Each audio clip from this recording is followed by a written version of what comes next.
Ito yung para kay Bunso. Lutuan ko siya ng creamy chicken Alfredo.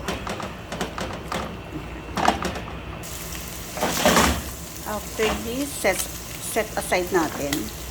Ayan.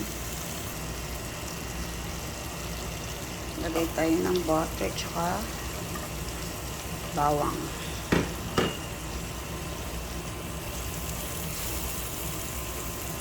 Ito. Simple lang naman siya. Alfredo sauce para kay Bunso. Lagay tayo ng onion.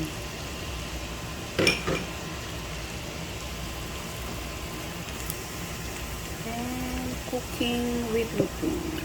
Ayan. Tayo na 2 cups. And dill. Mas gusto ko tong dill kasi mas malasa. Malasa siya kaysa parsley.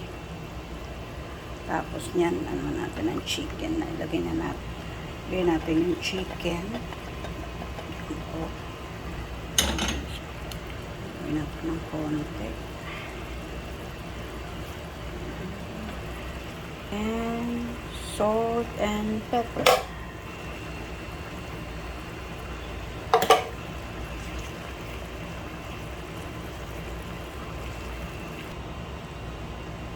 Lagay na natin tong pasta. Spaghetti. Ayan. Kinamay ko na. Pero naka-gloves naman ako. Ang hirap kasi. Ang hirap kapag ikaw lang nag-ano eh. Nagbibidyo mo isa. Ayan. Lagyan na natin siya. Haluin natin. Ayan. Simple lang. Pero masarap. Diba? May pagkain na siya. Pagkain na si Bunso.